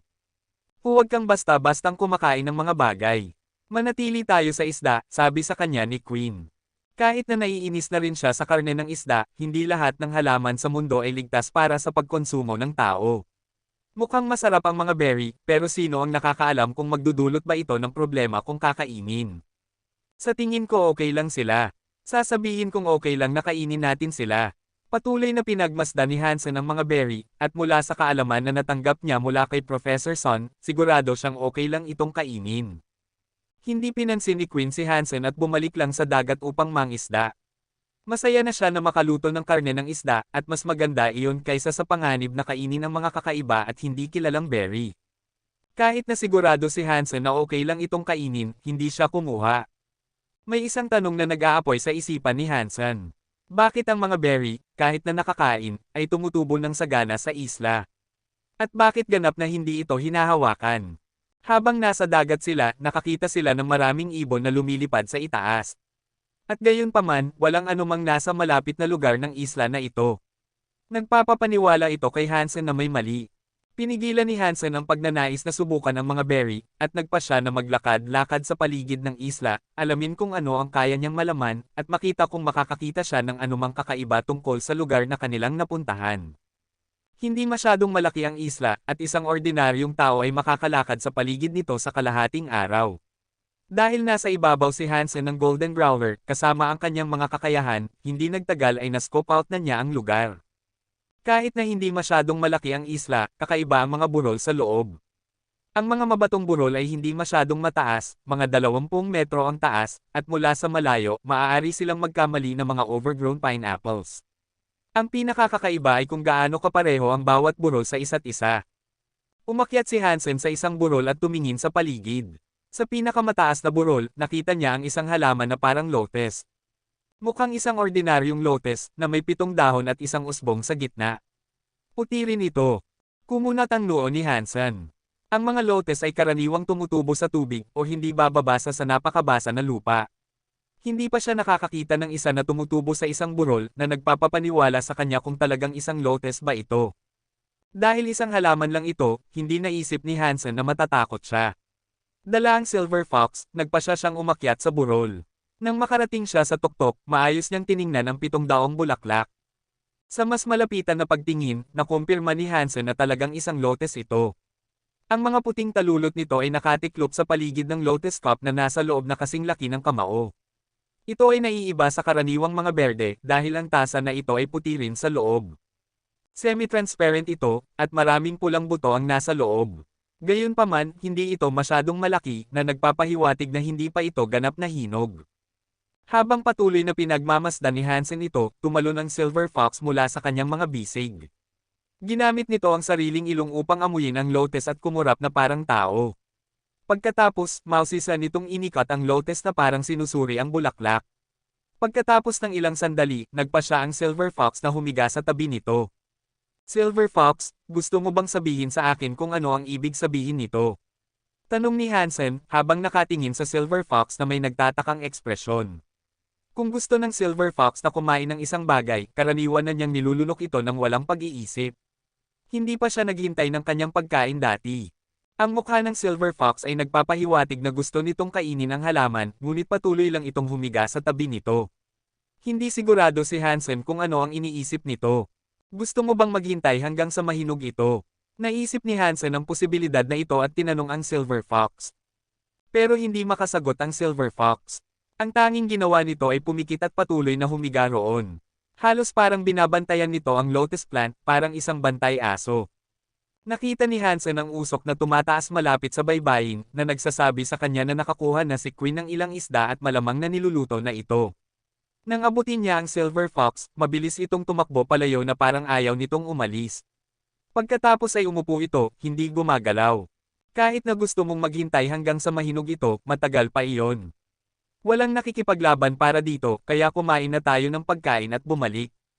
Pinasigla ni Hansen ang silver fox at sinubukang kunin muli ito.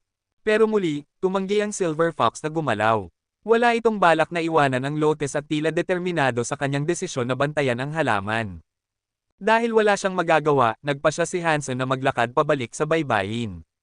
Habang naglalakad siya pabalik, naisip niya sa kanyang sarili, ang lotus na iyon ay dapat na isang magandang bagay.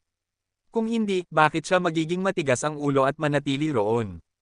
Medyo maislan siya pagdating sa pagkain. Hindi ko hahayaang kunin ng silver fox ang lahat para sa sarili niya. Taya ko, naghihintay siya para sa mga buto ng lotus. Kung hindi, kanina pa niya ito nakain nang makita niya ito. Ano pang dahilan para manatili siya roon at maghintay? Pero paano ko kukunin ang mga ito mula sa silver fox? Kung magpas siya ang silver fox na makipaglaban sa akin, paano ko aasahan na alagaan ito sa hinaharap? Maraming iba't ibang mga saloobin at katanungan ang gumugulo ngayon sa isipan ni Hansen, at hindi niya lubos na alam kung ano ang gagawin. Tumanggi ang silver fox na umalis sa lugar na iyon, at maghihintay ito hanggang sa mahinog ang mga buto. Mahirap ang pagnanakaw ng pagkain mula dito. Kabanata 608. Nang bumalik si Hansen sa baybayin, ginagamit ni Queen ang kanyang espada upang tusukin at lutuin ang karne ng isda. Kahit na ang apoy ay pinapatakbo lamang ng mga baging at sanga, mukhang disente itong sapat upang tumagal. Nakita ni Hansen ang ilang iba pang espada na nakasandaw sa tabi ng apoy, bawat isa ay puno ng karne. Ang mga hiwa ng isda ay ginto, at ang langis ay kumukulo sa mga ito ng nakakaakit. Kailangan itanong ni Hansen, para ba ito sa akin? Ano ang ibig mong sabihin, para ba ito sa iyo? Plano kong kainin ang mga ito kapag tapos na ang lahat, sagot ni Queen. Pwede ba akong kumuha? Magalang na tanong ni Hansen. Kung gusto mo, bahala ka. Hindi tumingin si Queen kay Hansen kahit isang beses, at patuloy na tumitig sa karne sa kanyang kamay. Ngumiti si Hansen. Kumuha siya ng ilang karne at kumagit. Sa kasamaang palad, dapat sana ay naghintay siya, dahil nasunog ang kanyang bibig dahil sa init. Gayunpaman, ang sariwang isda na ito ay masarap kumpara sa hilaw na isda na kanilang kinakain dati. Nasaan ang iyong fox? Pinanood ni Queen si Hansen na kumain na parang baliw at, dahil mas nakaka-relax na siya, tinanong niya. Dinala ko siya pabalik. Kumurap si Hansen habang sinasabi niya ito. Talaga, tumingin si Queen kay Hansen, hindi naniniwala sa kanya. Tawagin mo siya para sabay-sabay tayong kumain. Walang problema. Alagang hayop lang ito, huwag mo nang pansinin ang nilalang. Naisip ni Hansen na may natutunan si Queen tungkol sa Silver Fox nang pagalingin siya nito, pero ayaw niyang aminin ito. Sige, hindi na nagtanong pa si Queen at patuloy lang na niluluto ang kanyang karne. Kumakain si Hansen ng 8 hiwa ng karne. Dahil busog na ang kanyang tiyan, sumandal siya sa buhangin. Pagkatapos ng malaking pagbuga ng hangin dahil sa kasiyahan, sumigaw siya, galing. Kumakain din si Queen ng ilang hiwa. Pero nang matapos na siya, ibinalik niya ang kanyang Beast Soul Sword at nagsimulang maglakad patungo sa mga burol. Ano ang ginagawa mo? Umupo si Hansen at nagtanong, nag-aalala kung malalaman ba ni Queen ang tungkol sa Silver Fox at Lotus. Maglalakad lang ako, sagot ni Queen, na naglalakad na patungo sa mga burol. Sasama ako sa iyo. Tumayo si Hansen nang may takot at naisip sa kanyang sarili, talagang hindi ko may tatago ang dahilan ng Silver Fox kung bakit hindi ito bumalik. Hindi magiging mahirap para kay Queen na matuklasan kung nasaan ang Lotus at ang Silver Fox. Pagkatapos umakyat sa isang maliit na burol, nakita niya silang pareho mula sa malayo. Lumingon siya at tumingin kay Hansen. May mapagmataas na ngiti, lumingon siya at nagsimulang maglakad patungo sa Fox. Ano iyon? Tinuro ni Queen ang Lotus habang papalapit siya sa Silver Fox. Hindi ko alam, pero tumanggi ang Silver Fox na umalis matapos itong makita, paliwanag ni Hansen. Tumingin ng mas malapitan si Queen sa Lotus at nagsimulang magpahinga malapit dito nang hindi sumasagot. Kinabukasan, tinanong ni Queen si Hansen, aalis ka na ba? Kung hindi aalis ang Silver Fox, hindi rin ako aalis. Gusto mo bang umalis muna? Tanong ni Hansen, na kumurap. Kung magkita ulit tayo, hahatiin natin ito sa kalahati. Tumingin si Queen kay Hansen, pero parang ayaw niyang umalis. Anong kalahati? Alagang hayop lang ito. Gusto mo bang makipaglaban para sa pagkain sa isang alagang hayop? Ang puso ni Hansen ay nagsasabing hindi at nagpapanggap lang siya. Kung kakainin niya ito, ayaw ko na. Kung kukunin mo ito, tatanggapin ko ang kalahati, sabi ni Queen. Bakit ko naman gugustuhin iyon? Para ito sa Silver Fox. Hindi ako alagang hayop, hindi ko kailangan iyon, sabi niya sa kanya ng matalim. Nagsisimula na siyang menas. Wala nang masabi si Queen, at nanatili siyang malapit sa Silver Fox, binabantayan ang Lotus. Binabantayan ito ng Silver Fox, na nagpapapaniwala sa akin na may pagkakataon ako. Pero ngayon, dalawa na ang nagbabantay nito. Naisip ni Hansen sa kanyang sarili. Nagsisimula na rin siyang maniwala na ang Silver Fox ay isang babae. Kung hindi, bakit ito kumikilos na parang si Queen? Iyon lang ang paliwanag kung bakit ito napaka-selfish. Hindi kailanman naisip ni Hansen ang posibilidad na mas makasarili siya kaysa sa Silver Fox at Queen na pinagsama. Nanatili sila sa isla ng 4 na araw.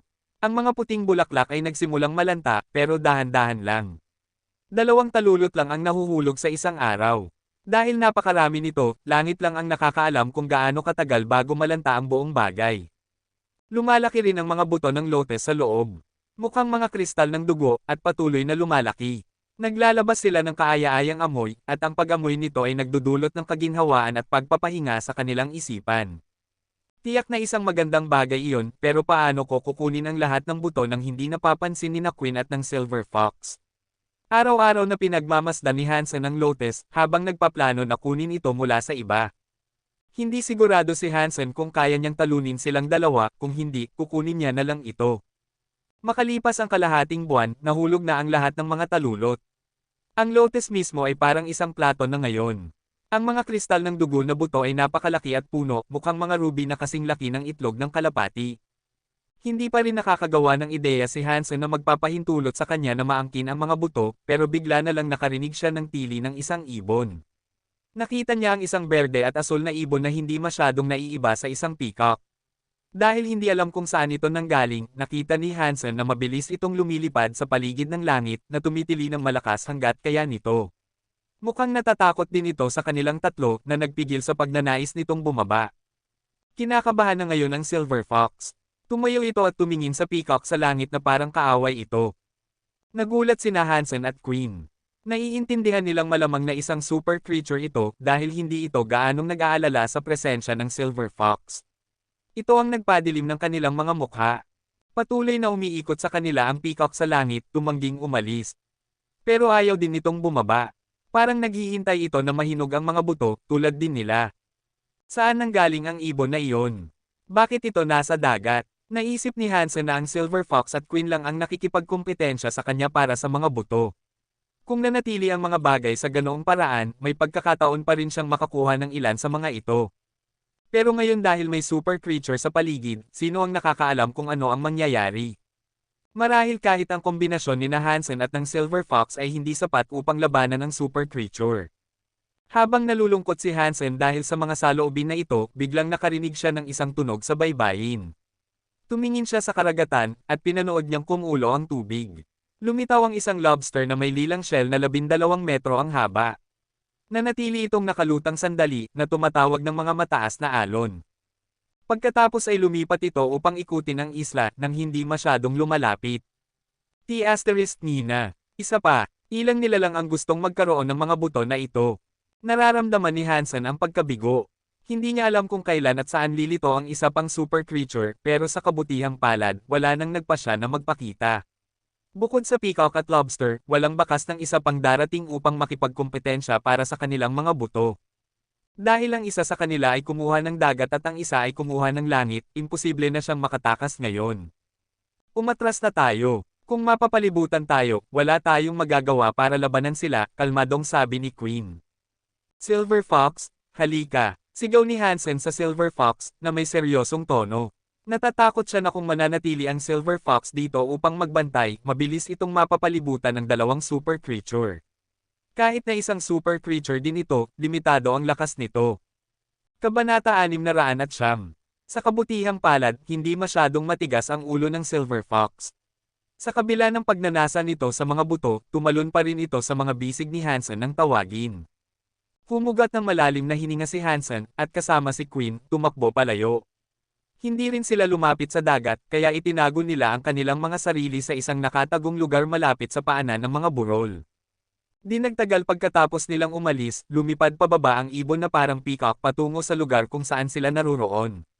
Dumating din ang lobster sa baybayin, na mabilis na nag-snap ng mga kuko nito habang mabilis itong tumatakbo papasok sa isla at umakyat sa burol kung saan naruroon ang lotes. Nagsimula na ang digmaan para sa lotes. Matapos obserbahan ang mga buto ng lotes, tila kinilala ng peacock na hindi pa ito hinog. Kaya, sa halip na maghintay, lumingon ang ibon at sumigaw sa lobster. Ang lobster, na nag-snap ng mga kuko nito, ay tumakbo patungo sa ibon. Ang malaking katawan at shell nito ay tila hindi nagpapabagal sa kanya kahit kaunti. Binuksan ng peacock ang mga pakpak nito at lumipad sa langit. Pinalawak nito ang feather train nito na parang isang pangharang sa pagpapakita ng puot. Sa ilalim ng berdeng balahibo nito ay isang collage ng mga perpektong mata na naglalabas ng asul na ilaw. Nang tumingin si Hansen sa mga mata na nagpapalamuti sa peacock, nakaramdam siya ng hilo. Halos parang mahihimatay siya. Huwag kang tumingin sa mga asul na ilaw nito, sabi ni Queen, na nakapikit na. Ang kanyang lilang ilaw ay umiikot sa loob niya, na nagpapahiwatig na na-activate na niya ang kanyang gene lock. Ginawa ni Hansen ang kanyang sinabi at tinakpan din ang mga mata ng Silver Fox gamit ang kanyang mga kamay, pero kahit na ganoon, ang asul na ilaw ay nagawang tumago sa kanyang mga talukap ng mata. Mabilis siyang lumingon at lumipat upang magtago sa likod ng isang bato na nagbigay sa kanya ng agarang kaluwagan. Nagtago rin si Queen sa likod ng isang bato, at walang sinuman sa kanila ang nagpasyang buksan ang kanilang mga mata kahit isang segundo. Sa ngayon, maaari lang silang umasa sa kanilang mga tainga. Ginamit ni Hansen ang Jad Esken upang i-activate ang kanyang gene lock dahil hindi kailangan niyang buksan ang kanyang mga mata. Gamit ito, kaya niyang suriin ang buong lugar at muling buuin ang buong eksena ng hindi tumitingin. Ang higanting lobster ay mukhang lasing habang nagwawala pa kaliwat pa kanan bilang tugon sa asul na ilaw ng peacock. Dahil sobrang apektado ang kanyang kalaban, nakahanap ng pagkakataon ng peacock para sa kanyang pag-atake. Ang shell ng lobster ay hindi kapani-paniwalang matibay. Nang matapang itong tukawin ng peacock, ang tanging pinsala na natamo nito ay isang puting gasgas. Pinanood ni Hansen ang kanilang labanan ng may paghanga. Kahit na tila nasa malaking kawalan ng lobster, ang shell nito ay napatunayang isang napakamatigas na depensa para dito. Wala nang magawa ang peacock para saktan ito.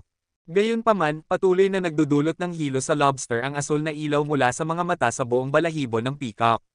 Dahil hindi makapagdulot ng pinsala, pareho silang tila nasa isang patayan. Pero gayunpaman, pareho silang napunta rito para sa mga buto ng lotus. Kung kaya ng peacock na pigilan ang lobster ng sapat na katagal upang ganap na mahinog ang halaman, mabilis nitong makukuha ang mga buto, lulunukin ang mga ito, at lilipad palayo. Habang patuloy na nagwawala ang lobster na parang bulag. Ano ang dapat nating gawin? Tanong ni Hansen sa kanyang sarili. Wala tayong magagawa. Ang asul na ilaw ng peacock ay nagdudulot ng hilo sa iba. Kahit na pumikit tayo at sumugod, hindi sapat ang lakas ng ating mga talukap na mata upang ganap na harangan ang ilaw. At paano tayo lalaban sa dalawang super creature na nakapikit? Magtuturok tayo sa dilim, sagot ni Queen. Hindi sumagot si Hansen. Bigla siyang nakamoy ng isang bagay na napakasarap, at napansin niyang nagmumula ito sa mga buto ng lotus. Nagsimulang maglabas ng pulang ilaw ang lotus, at isang pulang usok ang lumabas dito, na tinatakpan ang lugar ng pulang ambon. Kahit na nakakatakot ang hitsura nito, ang amoy nito ay napakasarap, at sapat na malakas upang maamoy mula sa bawat sulok ng isla. Malapit nang mahinog ang mga buto. Patuloy na pinagmamasdan ni Hansen ang labanan sa pagitan ng peacock at lobster, na may isip pa ring kunin ang mga buto bago pa makuha ng iba. Hindi na siya makapaghintay hanggang sa mahinog ang mga ito dahil ang mga halimaw ay saisalakay sa kanila, nalulunok sa kanila lahat sa isang kagat. Kumpara sa laki ng peacock at lobster, ang mga buto ay hindi sapat na malaki upang makaipit sa kanilang mga ngipin. Mukhang gustong tumalo ng silver fox mula sa mga bisig ni Hansen anumang segundo, at ang matinding pagnanasa nito sa mga buto ng lotus ay halata. Gayunpaman, nang buksan nito ang mga mata upang tumingin, mabilis nitong itinago ang ulo nito sa dibdib ni Hansen. Ang asul na ilaw ay isang matinding panlaban. Habang nag-iisip si Hansen kung dapat ba siyang sumugod doon, isang masamang pakiramdam ang dumaloy sa kanya. May narinig siyang ingay mula sa dagat. May darating pa bang super creature? Nagtataka at naiinis na nagtanong si Hansen. Gamit ang kanyang ikapitong pandama, mabilis niyang sinuri ang baybayin. Ang nakita niya ay lubos na nakakatakot sa kanya. Sa paligid ng isla, isang malaking grupo ng iba't ibang nilalang ang dumating, lahat ay may isip na kunin ang mga buto ng lotus para sa kanilang sarili. May mga higanting isda, higanting hipon, at maging mga halimaw na talaba. Marami pang iba na hindi mailarawan ni Hansen. Isang malaking grupo ng mga nilalang ang nagmarcha patungo sa loob ng isla patungo sa direksyon ng lotus. Nina. Ano ba ang mga buto ng lotus na ito? Ang kahaya-hayang amoy ay nagpapawalang bahala pa nga sa kanila sa presensya ng silver fox. Hindi pinapansin ang pag-iral ng mga super creature sa isla, tila lahat sila ay determinado na kunin ang mga buto ng lotus para sa kanilang sarili. Higit pa sa gulat si Hansen. Mahirap para sa kanyang isipan na maunawaan kung anong uri ng sangkap ang talagang mag-uudyok sa napakaraming ordinaryong nilalang na magkaroon ng lakas ng loob na lumaban sa mga super creature. Sa langit, lumitaw ang maraming dagat na ibon at lumilipad na nilalang. Walang takot, lumipad sila pababa para sa mga buto ng lotus, hindi pinapansin ang presensya ng mga super creature na nakikipaglaban. Pero nang makapasok sila sa lugar na naliligo sa asul na ilaw ng peacock, lahat sila ay bumagsak sa lupa. Parang hindi kayang tiisin ng mga ordinaryong nilalang ang ilaw. Mas marami at mas maraming nilalang ang dumating sa burol, at agad silang namatay nang dumating sila. Ang ilan ay napatay ng ilaw, ang iba ay naging biktima ng marahas na paghampas ng lobster at peacock. Hindi nagtagal, isang malaking bilang ng mga bangkay ang naipon upang bumuo ng isang burol para sa kanilang sarili, isa na tinina ng pula. Umatras na tayo, masyadong mapanganib dito, sabi ni Queen, habang nagsisimula siyang umatras mula sa eksena. Napansin ni Hansen ang mabilis na pag-unlad ng pagkahinog ng mga buto at ayaw niyang umatras na walang dala. Matapos mag-isip ng ilang sandali kung ano ang gagawin, ipinasa niya ang Silver Fox kay Queen. Dalhin mo siya palabas dito, pupunta ako at susubukan kong kunin ang mga buto. Pero tumalo ng Silver Fox, ayaw din nitong umalis. Hindi kayang tumayo ng tuwid ang katawan nito sa ilaw, halos parang lasing na parang lobster. Kahit na hindi makapinsala ang ilaw sa Silver Fox, mahirap para dito na magkaroon ng lakas na kailangan upang umakyat, kunin ang mga buto, at lumabas. Lumabas ka na dito. Huwag kang mag-alala, bibigyan kita ng ilang buto pagkatapos kong kolektahin ang mga ito, sabi ni Hansen sa Silver Fox. Hindi ba siya narinig ng Silver Fox o masyadong matigas ang ulo upang umalis? Gusto nitong kunin ang mga buto ng lotes sa kabila ng pagiging hindi kaya. Kinapitin ni Hansen ang Silver Fox at pinilit itong bumalik. Kumikilos ito na halos kapareho ng ibang nilalang, isinusuko ang lahat ng kaya nitong gawin upang makuha ang mga buto ng lotes. Patuloy pa rin ang peacock at lobster sa paglalabanan. Kung may ibang nilalang na susubok na umakyat sa burol, papatayin sila sa gitna ng kanilang labanan. Ang pagkapanalo ng mga buto ng lotes ay magiging isang napakahirap na gantimpala. Bigla, mula sa loob ng lotes, isang maliwanag na ilaw ang sumabog. Pula ito, at sumiray sa langit, lumalapad na parang pamumulaklak ng bulaklak mismo. Ang kaaya-ayang amoy ay damaloy sa buong dagat na nag-uudyok sa mas maraming nilalang na dumating at makipaglaban para dito. Hinog na ang lotes. Kabanata 610. Hindi na naglalaban ang mga nilalang sa isla. Lahat sila ay naglabas ng lahat ng lakas na kaya nila sa pagtakbo pataas ng burol upang makuha ang mga buto bago pa makuha ng iba. Ang peacock ang pinakamalapit, at dahil sa kakayahan nitong lumipad, hindi nag-aksaya ng oras sa paglipad doon. Kahit na gusto talaga ni Hansen na kunin ang lotes, naantala siya dahil kailangan niyang pigilan ang Silver Fox na lumabas mag-isa. Hindi niya nagawa ang pagkakataon at huli na siya. Habang handa ng tukawin at lunukin ng peacock ang lotus plant, tila nagsimulang mabasag ang isang blood crystal lotus seed. Mas tumpak, parang nagsimulang tumubo ang dalawang translucent na pakpak sa mga blood crystal na manipis na parang pakpak ng tipaklong. Nagsimulang magpalipad ang mga pakpak at nagsimula silang lumipad palayo sa lotus cup. Biglang tumama ang mga lumilipad na buto ng lotus sa mukha ng peacock na nagpabagsak sa higanting hayop na umiiyak sa sakit. Pagkatapos ng bahagyang pagtama, nagkaroon ng malalaking pulang palto sa mukha nito. Patuloy itong umatras, umiiyak sa sakit habang ginagawa ito. Pagkatapos ay lumipad ito sa langit, lumipad palayo, at hindi na bumalik.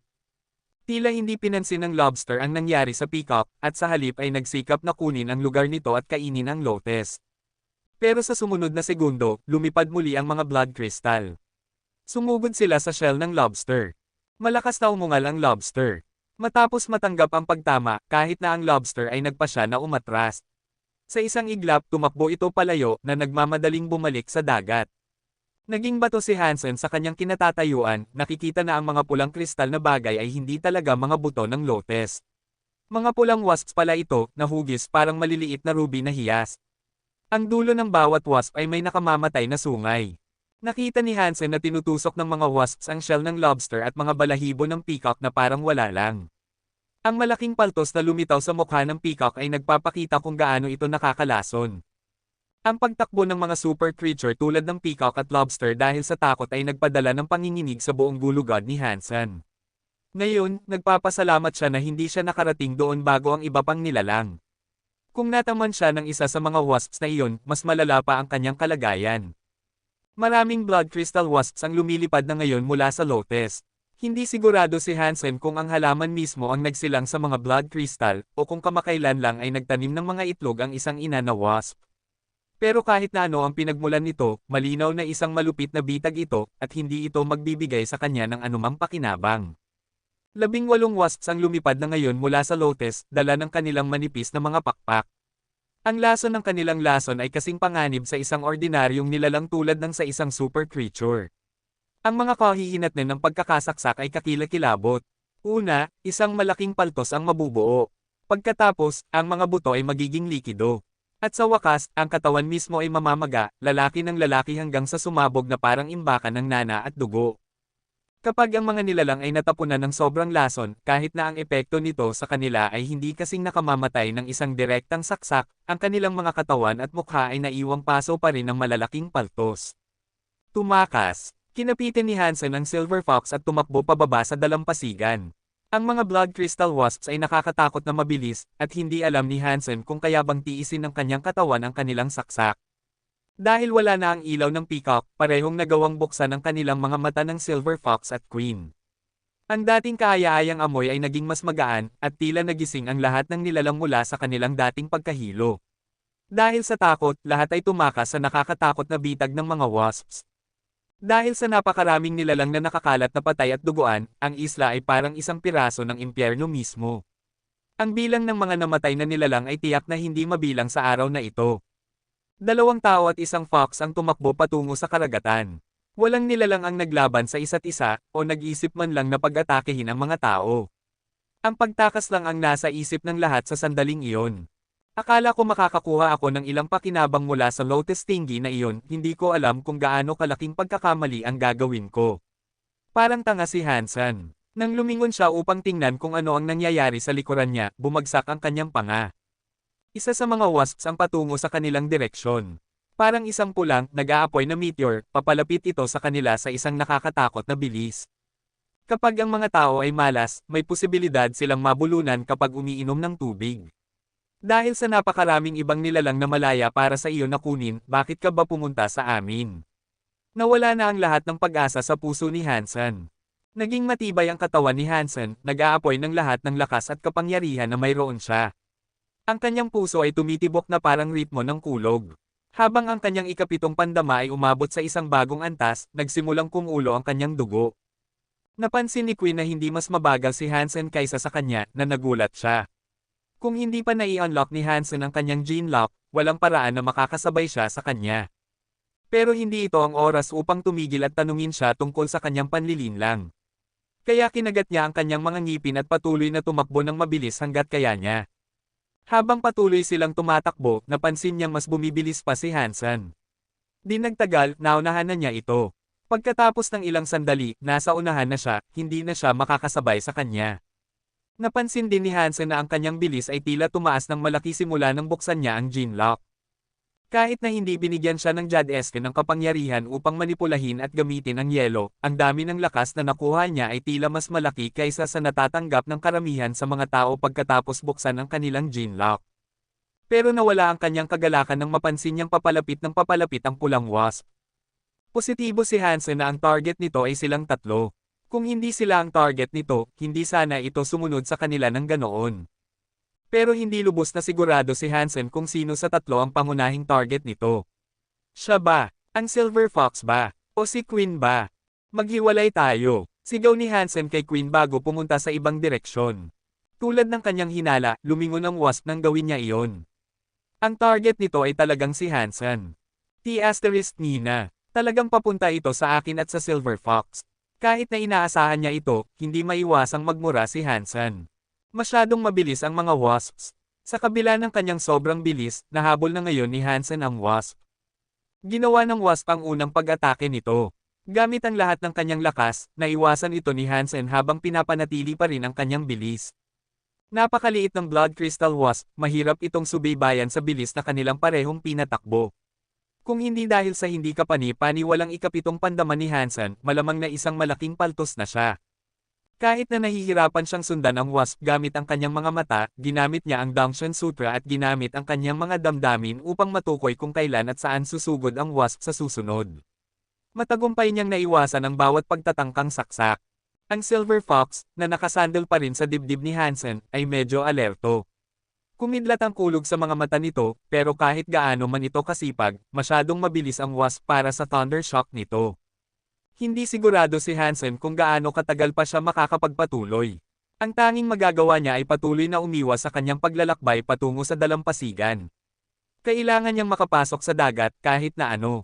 Kung magpas siya ang ibang wasps na sumali sa habulan, tapos na ang lahat. Hindi na mahalaga kung gaano siya kagaling sa pag-sense sa kanilang mga lokasyon, ang pag-iwas sa anumang iba pa ay magiging masyadong mahirap. Isa pa lang ang kailangan upang baguhin ang kalagayan. Sa pakikipaglaban sa iisang wasp na ito, naubos na ni Hansen ang hindi pangkaraniwang talento niya sa intuition at paghuhusga. Hindi rin niya magagamit ang kanyang ikapitong pandama upang i-lockdown ang wasp ngayon. Nakarating na si Queen sa dalampasigan nang makita niya si Hansen sa malayo na nahihirapan sa wasp. Kinagat niya ang kanyang mga ngipin, tinawag niya ang isang kutsilyo at itinapon ito sa kanyang direksyon. Pero dahil hindi kayang subaybayan ang napakabilis na wasp, imposible itong tamaan.